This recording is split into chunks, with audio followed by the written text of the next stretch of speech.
Bien, bonjour, je suis Michel Biolon.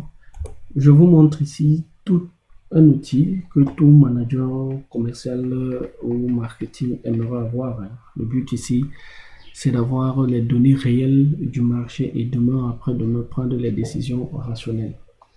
Ici, nous avons les données sur la performance par commercial. Imaginez un manager de la force de vente, d'une force de vente, qui doit savoir réellement quel chiffre d'affaires lui fait un commercial.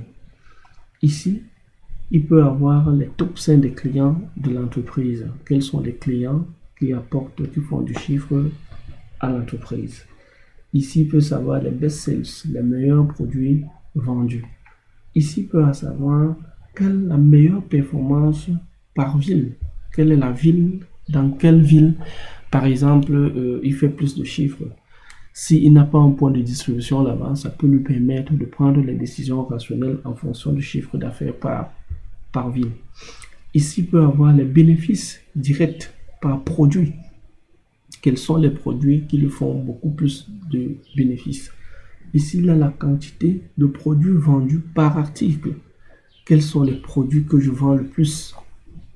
Voilà. Ici, donc, nous avons nos filtres qu'on appelle communément des segments lorsqu'on veut traiter les données. Je peux décider de savoir l'activité par commercial. Je prends un exemple simple.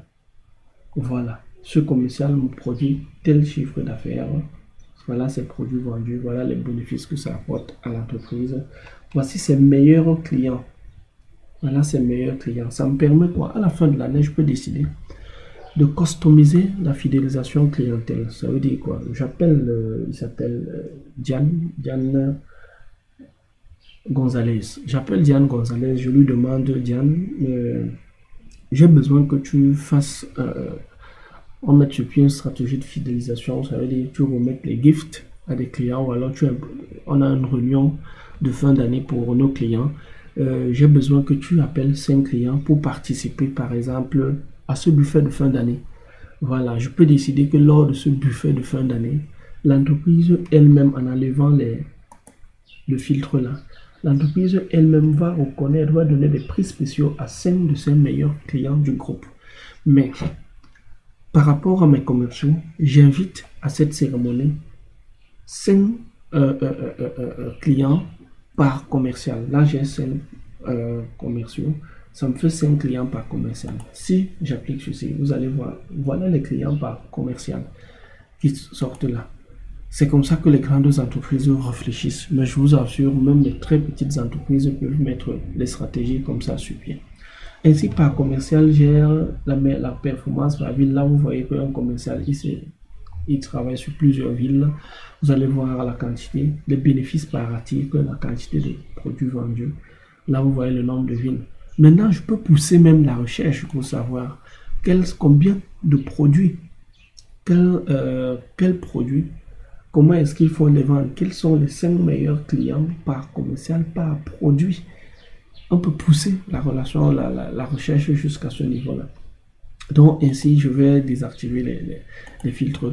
C'était juste pour vous faire comprendre que ça, c'est un système qui permet, par exemple, à l'équipe marketing de prendre les décisions rationnelles par rapport à leurs actions futures. Je peux voir, par exemple, que là, au Nevada, il n'y a pas assez de ventes. Peut-être on peut lancer une opération spéciale là-bas en fonction des commerciaux qui sont là-bas. Voilà.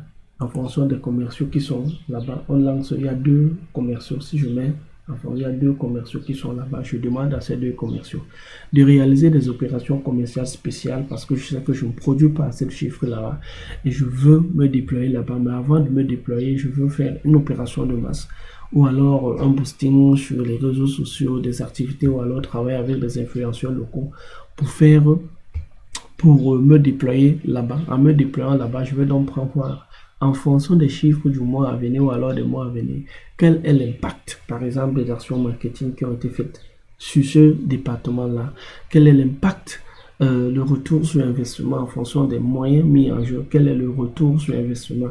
Ça me permettra également de savoir quelle est l'activité commerciale des commerciaux sur ce timing-là après cette grosse opération menée.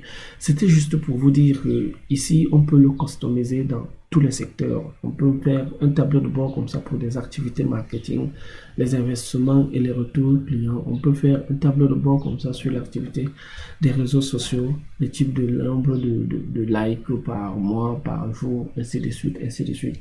On peut faire un tableau de bord comme ça pour la gestion de maintenance des usines, la gestion de parcs automobiles, la gestion de vraiment dans tout domaine d'activité. Il suffit juste de mettre sur pied une stratégie de collecte, une stratégie de traitement, une stratégie d'analyse, mais également des décisions rationnelles à prendre pour toute activité. Si vous avez donc besoin de cet accompagnement-là, là j'utilise Excel.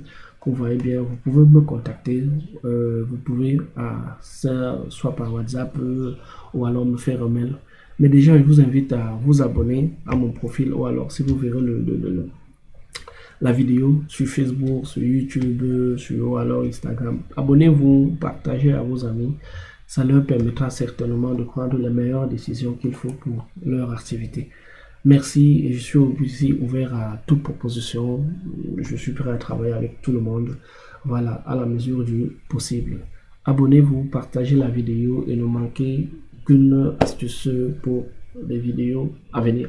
Merci et à plus tard.